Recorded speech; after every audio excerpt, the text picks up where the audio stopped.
1 जुलाई से वो सभी उत्तर प्रदेश के कार्यकर्ता ध्यान दें, सभी पदाधिकारी प्रत्येक गांव तक वो साइकिल यात्रा जाएगी। हर ब्लॉक पे साइकिल यात्रा जिला मुख्यालय शुरू होकर और सभी ब्लॉकों में जाएगी और हर घर पे जाएगी। वंचित वर्ग के लोगों को उनकी वोट की वैल्यू का एहसास कराएगी। साइकिल यात्रा पे 2 झंडे, एक भीम आर्मी और एक आज़ाद समाज पार्टी के झंडे जो हैं कार्यकर्ता लगाएं। वो साइकिल यात्रा जाति तोड़ो समाज जोड़ो, बहुजन समाज बनाओ, इस नारे के साथ। और उत्तर प्रदेश में 4.5 साल बेहाल जो हुआ, जो मैनिफेस्टो सरकार लाई थी जिसमें से कुछ भी पूरा नहीं हुआ, जो वादे किए गए थे वो खोखले वादे, उनका सच आम जनता को बताने के लिए मैं उन सभी परिवारों को भी नमन करता हूं जो कोरोना काल में पीड़ित हुए हैं, जिनके परिवार से कोई ना कोई चला गया। यहाँ प्रधानमंत्री के लिए सेंट्रल विस्टा प्रोग्राम चल सकता है, लेकिन प्रधानमंत्री उन परिवारों को जिनके कमाने वाले लोग चले गए हैं 4 लाख रुपए की सहायता नहीं दे सकते हैं। तो मैं उस पर भी आऊँगा, लेकिन अभी मेन इशू पे रहते हैं। मेन इशू ये है कि जो परेशानियाँ हुई है और जिस तरह से हकमारी हुई है, जैसे एजुकेशन का बजट कम हुआ है, जैसे हायर एजुकेशन में स्कॉलरशिप ख़त्म हुई है, जैसे सरकारी डिपार्टमेंट ख़त्म किए जा रहे हैं, आरक्षण की धज्जियाँ उड़ाई जा रही है आउटसोर्सिंग के नाम पे, जैसे जिन वैकेंसियों में आरक्षण मिलना चाहिए था उसमें जैसे 69,000 शिक्षकों का मामला है, उनमें हकमारी हुई SC ST OBC के बच्चों के साथ। जैसे हमारा सबसे महत्वपूर्ण मामला है जातिगत जनगणना, OBC की भी और SC ST की भी, कि उनकी संख्या पता लगे, और सरकार तभी तो उनके लिए कोई बजट बनाएगी। जब उनकी आबादी की जानकारी नहीं होगी तो सरकार उनके लिए बजट कैसे बनाएगी। 2014 की जनगणना के हिसाब से लगभग 30% SC ST की आबादी है उत्तर प्रदेश के अंदर, और जो छल हुआ है पहले 52% OBC को, 27% आरक्षण। तो मैं काशीराम साहब के सिद्धांतों को आगे बढ़ाते हुए इस साइकिल यात्रा में गांव-गांव में भाईचारा स्थापित करने के लिए ये जातिगत जनगणना हो, और इस जातिगत जनगणना से संख्या का पता लगे, सोए हुए OBC समाज को पता लगे कि उसकी संख्या कितनी है और उसके हिस्से में आया क्या है, कितने यूनिवर्सिटियों के चांसलर उनके हैं, कितने हाई कोर्ट सुप्रीम कोर्ट के जज उनके हैं, कितने IEB ED CBI income tax ED के जो अधिकारी हैं, कितने सरकारी नौकरियों में उनकी वैकेंसी, कितने प्रोफेसर उनके, असिस्टेंट प्रोफेसर उनके, शेड्यूल कास्ट बैकवर्ड के लोगों को, शेड्यूल ट्राइब के लोगों को पता लगे, आदिवासियों को पता लगे, जानकारी मिले। तो उन्हीं नारों के साथ जो नारे तैयार किए गए वो पंपलेट में हैं, आप तक पहुंच जाएंगे। अनियास किसी से विवाद ना करते हुए, अनुशासन में रहते हुए, बहन बेटियों का सम्मान करते हुए ये यात्रा जो है सभी ब्लॉक स्तर पर चलाएं भी। उसी दिन जो है संकल्प पत्र पढ़ के जो है ये यात्रा रोककर दूसरा जो नया संदेश है वो तैयार किया जाएगा, उसकी जानकारी आपको बीच में दे दी जाएगी। अब कमर कस लेनी चाहिए योद्धाओं को, वीरों को घर से बाहर निकलना चाहिए इस आंदोलन को बल देने के लिए। तो काशीराम साहब कहा करते थे कि जिंदा लोग मिशन चलाया करते और मुर्दा लोग मिशन को दफनाया करते। हमने मिशन को दोबारा जिंदा करने की ठानी, और इस साइकिल यात्रा की प्रेरणा मुझे कहाँ से मिलती है ये भी मैं आपके सामने जाहिर करना चाहूँगा। क्यों मुझे लगा कि इस वर्तमान की राजनीति के दौर में ये होना चाहिए, इसके पीछे 2 बातें हैं। पहली बात तो ये कि मैं माननीय काशीराम साहब को पढ़ रहा था, उनके जीवन को जब पढ़ रहा था तो मुझे जानकारी मिली कि एक बार वो एक सभा में जा रहे थे, तो तमाम नेता जो हैं वो गाड़ियों से आ रहे थे, लेकिन एक कार्यकर्ता एक पुरानी साइकिल से खुद पीछे अपनी बीवी को बिठाया और आगे 2 साल की बच्ची को लेके मीलों साइकिल चला के अपने नेता को सुनने के लिए आया। काशीराम साहब ने उनकी तारीफ करते हुए कहा कि इस व्यक्ति को ना नेता बनना है, ना विधायक MP बनना है, ना ही इसे किसी की गाड़ियों की ज़रूरत, ना ही इसे किसी के सहारे की ज़रूरत है, ये मिशन मूवमेंट का सच्चा सिपाही। तो इस लोकतंत्र में मैं ये महसूस करता हूँ कि गरीब तो राजनीति में आ ही नहीं सकते, वो तो कुछ कर ही नहीं सकते। मैं इस वास्तविक राजनीति को, जिसके लिए बाबा साहब अम्बेडकर ने लोकतंत्र का निर्माण किया था कि 1 वोट 1 वैल्यू, कि प्रत्येक व्यक्ति राजनीति में हिस्सेदारी करके अपने लोगों का भला कर सके, जो गरीब है वो भी नेता बन सके, वो भी आगे निकल के अपने लोगों की मदद कर सके। ऐसे लोगों को मौका कैसे मिलेगा जब सब लोग, जैसे मैंने कल के इंटरव्यू में बताया था कि 11,000 करोड़ रुपए भारतीय जनता पार्टी ने विज्ञापन पे खर्च कर दिए, और सभी दल करते हैं, मीडिया से लेकर सब जगह विज्ञापन पे खर्च, बड़े बड़े बैनर लगाते हैं। हमारे लोग भी कुछ सक्षम लोग हैं लगा रहे हैं, लेकिन मैं ये महसूस करता हूँ कि इस विज्ञापन के खर्चे में तो एक प्रदेश का बजट बन जाता। तो मैं समझता हूँ कि जब इतना पैसा आदमी राजनीति में खर्च करेगा तो फिर वो गरीबों की बात नहीं करेगा। तो काशीराम साहब ने कहा अपने साथियों को कि ये जो साइकिल से व्यक्ति आया है, ये सच्चा और ईमानदार व्यक्ति है, ये मिशन मूवमेंट का के लिए प्रति ईमानदारी से काम करता, निष्ठावान है। और ऐसे ही लोग जो है ना बिकने वाले लोग होते हैं। ऐसे लोग जो हैं, जैसे कमाने और काशीराम साहब कहते थे कि ना तो हमें बाबा साहब के मिशन को खाना है ना पीना है, हमें तो इसको पढ़ना और पढ़ाना है। तो ऐसे ही लोग जो हैं दूसरे लोगों के लिए आदर्श बनते हैं। इनको गाड़ी वालों को कोई नहीं देखता, इन साइकिल वालों को सब लोग देखेंगे। तो इसलिए मैं ये समझता हूँ कि कोई भी बड़ा काम एक ज़िंदगी में पूरा नहीं हो सकता, ये माननीय काशीराम साहब कहते थे। इसलिए आने वाली पीढ़ियों को तैयार करना जो है पड़ता है, ये काशीराम साहब कहते थे। तो मैं भी साइकिल यात्रा के माध्यम से उन गरीब लोगों में, उन नौजवानों में, जो भीम आर्मी आज़ाद समाज पार्टी कार्यकर्ता हैं, जो भूखे प्यासे रह के आंदोलन चला रहे हैं, जो अपनी मेहनत की कमाई से इस आंदोलन को मजबूत कर रहे हैं, मैं चाहता हूं कि देखो, हर पार्टी में कार्यकर्ताओं को सम्मान होता है, आज़ाद समाज पार्टी भीम आर्मी में भी होता है, लेकिन मैं अपने गरीब कार्यकर्ताओं को ये कहना चाहता हूं कि वो अमीर कार्यकर्ताओं से अपने आप को कमज़ोर ना समझे। हर गरीब कार्यकर्ता भी उतना ही जिम्मेदार है, उतनी उसका सम्मान है जितना एक अमीर कार्यकर्ता का।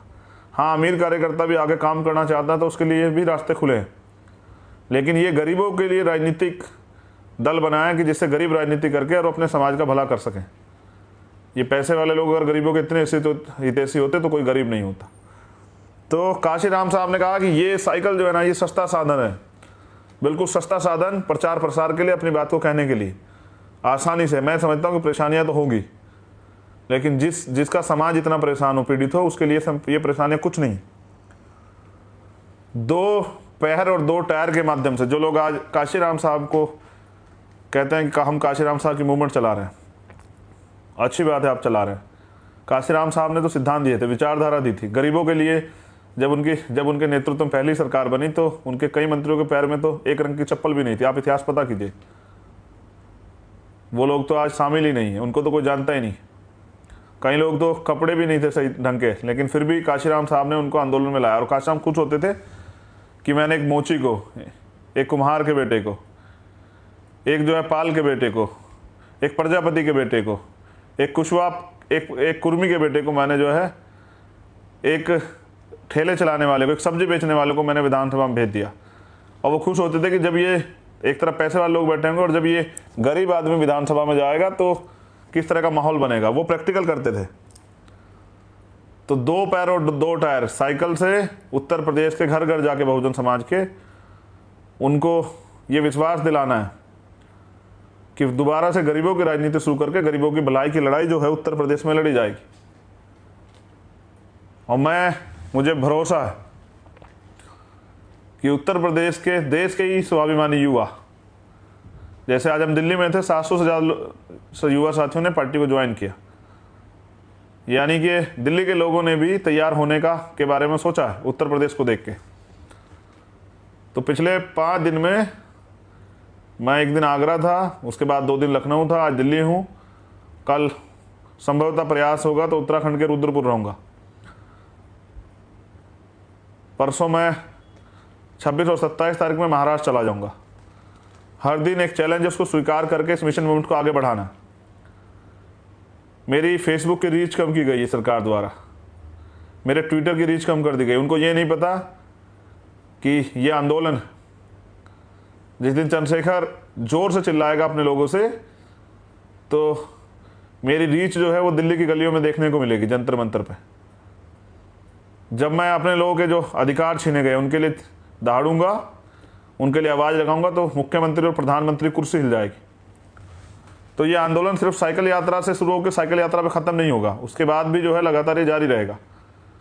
और वो तमाम मुद्दे जो जिस तरह से आम आदमी असुरक्षित है उत्तर प्रदेश में, महिलाएं जो हैं वो पीड़ित हैं, ऐसी सरकार को क्या फ़ायदा जो बहन बेटी की सुरक्षा ना कर पाए। मैं पूरे चैलेंज के साथ कहता हूँ कि उत्तर प्रदेश में आज़ाद समाज पार्टी की सरकार आने के बाद कोई बहन बेटी किसी जाति धर्म की असुरक्षित नहीं होगी। और अगर उसके स्वाभिमान सम्मान में कोई आँच भी आएगी, आँच आएगी, उसके स्वाभिमान सम्मान कोई कमज़ोर करने का प्रयास करेगा, अपमान करने का प्रयास करेगा, तो उसको सज़ा मिलेगी, ऐसी सज़ा की वो याद रखेगा।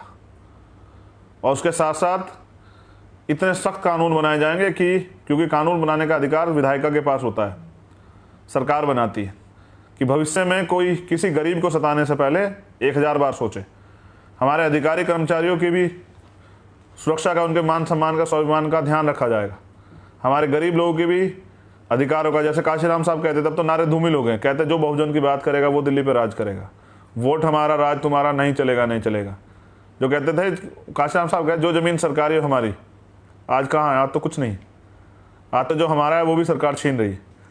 तो 2 बातें बहुत ज़रूरी आप सब लोगों के लिए। साइकिल यात्रा, पार्टी के झंडे तैयार करने, जिन कार्यकर्ताओं पे झंडे ना हो वो हाथ से तख्तियाँ लिख लें। कुछ कार्यकर्ताओं के लिए मैं आज आपसे भी अपील करता हूँ, और ये अपील क्यों कर रहा हूँ ये भी बताऊंगा। इसलिए कर रहा हूँ कि जिस मिशन मूवमेंट चलाने के लिए और आंदोलन चलाने के लिए, सत्ता हासिल करने के लिए तन मन धन तीनों की जरूरत पड़ती है। जिसके पास तन हो तन दे, जिसके पास मन हो मन दे, और जिसके पास धन हो धन दे। मैं बहुत जल्द, कल या परसों में अकाउंट नंबर जारी करूंगा आज़ाद समाज पार्टी काशीराम का। मैं नहीं चाहता कि ये मूवमेंट मुझे दूसरों के सहारे पे चलानी पड़े, क्योंकि मैं सिद्धांत से समझौता नहीं कर सकता हूँ। जो मैं रोज़ कहता हूँ उसको दोहरा देता हूँ कि सूरज पश्चिम से निकल सकता है, लेकिन चंद्रशेखर आज़ाद ना रुक सकता है, ना बिक सकता है, ना झुक सकता है, और ना ही किसी कीमत पे माननीय काशीराम साहब और बाबा साहब अम्बेडकर के मिशन आंदोलन से समझौता कर सकता है। कल एक पत्रकार साथी कह रहे थे कि सत्ता मिलने के बाद लोग बदल जाते हैं। ये सत्ता की लड़ाई, सत्ता तो मात्र साधन है, असली लड़ाई तो व्यवस्था परिवर्तन की है, जिस व्यवस्था ने आज भी हमारे लोगों को मजबूर किया है ये परेशानी का जीवन जीने के लिए। तो मैं पूरे देश में घूमता हूँ, ये महसूस करता हूँ कि सत्ता प्राप्ति के लिए तन मन धन तीनों की जरूरत होती। मैं बात इसलिए दोहरा रहा हूँ कि हमारे लोगों को समझ आए। मैं अपने गरीब कार्यकर्ताओं से भी कहना चाहता हूँ कि ये मूवमेंट आपके अपने संघर्षों से तैयार हुई है। इसे कोई पूंजीपति फंड नहीं करता है, इसे कोई पैसे वाला फंड नहीं करता है। ये आपके मेहनत की कमाई से, जो आप भूखे पैसे रह के संगठन पार्टी के लिए चंदा जुटाते हैं, उससे पार्टी चलती है, उससे संगठन चलता है। हम गरीब जरूर हैं लेकिन बिकाऊ नहीं है। इस स्वाभिमान की, इस जमीर को कोई खरीद नहीं सकता है, क्योंकि एक महापुरुष ने कहा है कि सिर्फ सांसों का रुकना मौत नहीं होती, जिसका जमीर मर जाता है वो भी मर जाता है। तो मैं अपने जमीर को मरने नहीं दूंगा। इसलिए मैं समझता हूँ, और ये बात मैं आपको इसलिए भी कह रहा हूँ कि इसको लाखों लोग सुनेंगे, कि जिस समाज के लोग आज भी फुटपाथ पे भूखे पेट सो रहे हो, जिस समाज के लोग आज भी फुटपाथ पे भूखे पेट सो रहे हो, जो मोहताज हो रहे हो, जो रोटी रोटी के लिए तड़प रहे हो, जिनकी माताओं बहनों के तन पे, क्योंकि मैं पूरे देश में घूमता हूँ, आज भी वस्त्र ना हो, जो आज भी जिस समाज को जातिगत अन्याय अत्याचार का सामना करना पड़ता, उस समाज के नौकरी पैसे वाले लोग, बिजनेस करने वाले लोग एसी में कैसे सो सकते हैं? Go back to society and go back to society. समाज में जाओ, समाज को जोड़ो, भाईचारा स्थापित करो, समाज की मेहनत ईमानदारी के से दिए हुए सहयोग से पार्टी मिशन मूवमेंट चलाओ। धीरे धीरे चीज़ें समझ रहा हूँ और समझ के उनको अमल में ला रहा हूँ। एक तरफ तमाम पैसे वाले लोग हैं जिनके पास तमाम पूंजीपति हैं, अडानी अंबानी जैसे। मेरे पास मेरी सबसे बड़ी ताकत है तो मेरा समाज, ये वंचित वर्ग बहुजन समाज के लोग। तो जो लोग साइकिल यात्रा में प्रत्यक्ष या अप्रत्यक्ष रूप से शामिल नहीं हो पाएंगे, वो धन से मदद करें। वो साइकिल, एक सिंपल साइकिल जिसकी जितनी क्षमता हो वो जिला कार्यालयों पर पहुंचाएं, क्योंकि जो कार्यकर्ता बिल्कुल संसाधन विहीन है और साइकिल यात्रा में जाना चाहता है, उसकी मदद हो जाए, जिससे कि झंडे तैयार हों। जिससे कि मैं साथियों से ये कहना चाहता हूँ कि भाई वॉल पेंटिंग भी करनी, सस्ते संसाधनों को, इस राजनीति को इतनी सस्ती करना है कि गरीब का बेटा भी जो है ना वो सपना देख सके। ये राजनीति सिर्फ अमीरों के लिए ना रहे, इसलिए जो है अपनी लड़ाई को अपने कंधों पर लड़ना है। और वो नौजवान किस काम का है जिसके समाज की बहन बेटियों का रेप होता है, हत्या होती है, सामूहिक दुष्कर्म होता है। ये तो उत्तर प्रदेश में आम बात हो चुकी है और वो चुपचाप घर बैठा है। तो मैं अपने नौजवान साथियों से कहना चाहता हूँ कि सरकार ने तो आपको रोजगार नहीं दिया, सरकार तो आपके तमाम अधिकार छीन रही है, लेकिन मैं आपसे कहना चाहता हूँ कि निकलो बाहर मकानों से, जंग लड़ो बेईमानों से, आ जाओ मैदान में और दिखा दो कि गरीब जो है, एक खुला ऐलान कर दो कि गरीब सत्ता में काबिज होने के लिए आ रहे हैं, अमीर सतर्क हो जाए और आने वाला राज गरीबों का होगा। बाबा साहब अम्बेडकर ने भी कहा कि 21 सदी हमारी। इसलिए मैं चाहता हूँ कि मैं आप तमाम लोगों से अपील करता हूँ कि जो भी मदद करना चाहे, जिस चीज़ से भी मदद करना चाहे, पैसे 10 रुपये से, 20 रुपये से, 50 रुपये, 100 रुपये से, 200 रुपये से, 500, 1000, जिसकी जितनी क्षमता हो वो पार्टी फंड में मदद जरूर कराए। अपनी मेहनत की कमाई से, अपनी ईमानदारी के पैसे का योगदान जो है सहयोग करे आज़ाद समाज पार्टी को, जिससे कि आज़ाद समाज पार्टी इन अमीर लोगों का सामना कर सके। हालात बहुत अच्छे नहीं। बीजेपी कहती है कि 50 साल राज करेंगे, वो कहते 2024 के बाद चुनाव नहीं होंगे। नेता लड़ना नहीं चाहते हैं, नेता रोड पे आना नहीं चाहते हैं, नेता अपनी बात कहना नहीं चाहते हैं, भीम आर्मी के कार्यकर्ता चैन से बैठना नहीं चाहते हैं। वो दिन रात लोगों को जोड़ रहे हैं, वो जहाँ भी अन्याय होता है अन्याय पे को न्याय दिलाने के लिए जाते हैं। मैं अपने सभी साथियों से भी ये कहना चाहता हूँ, भीम आर्मी और आज़ाद समाज पार्टी के, जिनसे समझौते होते हैं उनसे संघर्ष नहीं होते। आपस में मत लड़िए, आपस में किसी विवाद को मत आने दीजिए। दुश्मन लड़ाने का बड़ा प्रयास करेगा। जो लोग अपने लोगों से प्यार करते हैं, मिशन मूवमेंट का काम करते हैं, वो उन लोगों से लड़ते हैं जिन्होंने अधिकार छीने हुए हैं, जिनकी वजह से गुलामी अत्याचार है, वो अपने लोगों से नहीं लड़ते हैं। तो जो मिशन के लोग हैं वो इन सब चीज़ों से दूर रहें। तो मैं फिर दोबारा अपील करता हूँ, ये आपकी भी जिम्मेदारी। बाबा साहब अम्बेडकर ने 18 मार्च 1956 को जो कहा था कि मुझे मेरे पढ़े लिखे लोगों ने धोखा दिया, और उन्होंने ये भी कहा कि बड़ी मुश्किल से मैं इस कारवा को यहाँ तक लेकर आया हूँ, अगर आप इसे आगे नहीं ले जा सकते तो उसको पीछे मत जाने देना। मैं आप लोगों से कहना चाहता हूँ कि उनका कारवा पीछे जाने के कगार पे है। हम लोग तैयार हैं मैदान में आने के लिए, और मैदान में हैं भी। अब आपकी मदद की ज़रूरत है। उन्होंने ये भी कहा, मैंने एक दिन पहले भी सुनाया था लाइव में, कि मैं बहुत दूर तक देखता हूँ कि कोई भी एक भी नौजवान ऐसा नहीं दिखाई देता जो इस तंबू का बम्बू बन के इस कारवा को आगे बढ़ाने के लिए काम करे, जिससे कि मैं चैन से मर सकूं। फिर मेरे रहबर काशीराम साहब ने इसका बीड़ा उठाया। राष्ट्रपिता ज्योतिबा फूले जो महाराष्ट्र में पैदा हुए, उनके आंदोलन को छत्रपति साहू जी महाराज ने आगे बढ़ाया। उस आंदोलन को मध्य प्रदेश में पैदा हुए बाबा साहब अम्बेडकर ने आगे बढ़ाया। उनको पढ़ के उस आंदोलन को मान्यवर साहब के काशीराम ने जो पंजाब में पैदा हुए उन्होंने आगे बढ़ाया। और वो आंदोलन जो रुक गया उसको आपका ये भाई बेटा जो सहारनपुर में जन्मा उत्तर प्रदेश में, उसको पूरा करने के लिए निकला। एक तरफ तमाम अमीर लोग हैं जो चाहते हैं चंद्रशेखर एक दिन भी ना जिए, जो चाहते हैं उसकी हत्या कर दी जाए, उसके ऊपर जो रोज आरोप लगाते हैं, झूठे सच्चे आरोप, तमाम तरह से हमारे कार्यकर्ताओं को जाति धर्म के नाम पर गुमराह करने का काम करते हैं। लेकिन वो भी जानते हैं कि वो चंद्रशेखर का सामना नहीं कर सकते हैं, क्योंकि चंद्रशेखर मान्यवर काशीराम साहब और बाबा साहब अम्बेडकर के सिद्धांत, त्याग, बलिदान, संघर्ष के को अपने सिद्धांत मानता है, जो उनके आदर्शों को पे चलने का काम करता है, जो वापस गरीबों के मूवमेंट को जिंदा करके गरीबों के लिए न्याय के रास्ते खोलना चाहता है, जो चाहता है कि गरीब लोगों को भी राजनीति में हिस्सेदारी मिले। और मेरे साथ हैं वो करोड़ों लोग जो तैयार हुए हैं भीम आर्मी और आज़ाद समाज पार्टी की इस मूवमेंट से। मैं धन्यवाद देता हूं भीम आर्मी के ईमानदार कार्यकर्ताओं का, संघर्षशील कार्यकर्ताओं का। आप हो तो मैं हूं। लेकिन मैं ये भी कहना चाहता हूं कि पढ़ने से प्राप्त होता ज्ञान, या इतिहास को जानने से प्राप्त होता है ज्ञान, ज्ञान से मिलती है शक्ति, शक्ति से मिलता है परिवर्तन, शक्ति से होता है परिवर्तन। और इस परिवर्तन को करने के लिए, सत्ता के साथ व्यवस्था परिवर्तन के इस आंदोलन को आगे बढ़ाने के लिए मुझे आप सब लोगों के सहयोग की जरूरत है। मैं ये भी जानता हूं मेरे एक कहने पे हजारों कार्यकर्ता अपना मोबाइल बेच के साइकिल खरीद लेंगे, लेकिन वो फिर मुझे सुनेंगे कैसे? मैं उन कार्यकर्ताओं का दिल से आभार प्रकट करता हूं, मैं उनकी भावनाओं की भी कदर करता हूं कि वो, परसों मैं लखनऊ था, मैंने कार्यकर्ताओं से संदेश दिया, 20-25 कार्यकर्ता थे कि भाई ये आपकी मूवमेंट है, भीम आर्मी से जननी है, भीम आर्मी से तैयार हुई आज़ाद समाज पार्टी, भीम आर्मी जो है माँ है आज़ाद समाज पार्टी की। तो माँ अगर बच्चों का ख्याल नहीं रखेगी तो कैसे चलेगा? ये समाज जो है, ये समाज सारा भीम आर्मी का है। तो आप विश्वास कीजिए, एक कार्यकर्ता मेरा छोटा भाई, उसने अपनी मेहनत की कमाई से, मुझे नहीं पता, उसको देख के नहीं लगता कि वो कमाता होगा, उसने अपनी जेब से 100 रुपये निकाल के मुझे दिए कि भैया ये मेरा योगदान।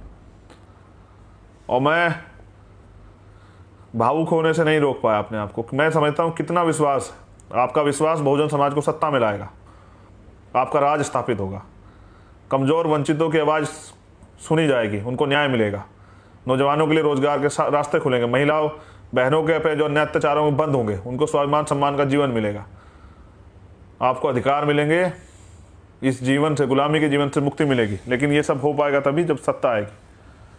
तो सत्ता से भी हम लोग दूर हैं, लेकिन ऐसा नहीं कि नामुमकिन है कि सत्ता ना आए।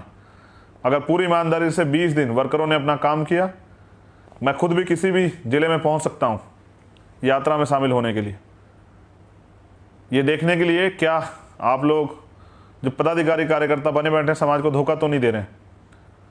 मैं ये जानने के लिए, जहाँ तक मैं मानता हूँ कि इस बात का तो मुझे विश्वास है कि ऐसा नहीं होगा, लेकिन मेरी जिम्मेदारी है एक लीडर होने के नाते अपने साथियों कार्यकर्ताओं को, जो मेरा परिवार है, उन पर ध्यान रखना।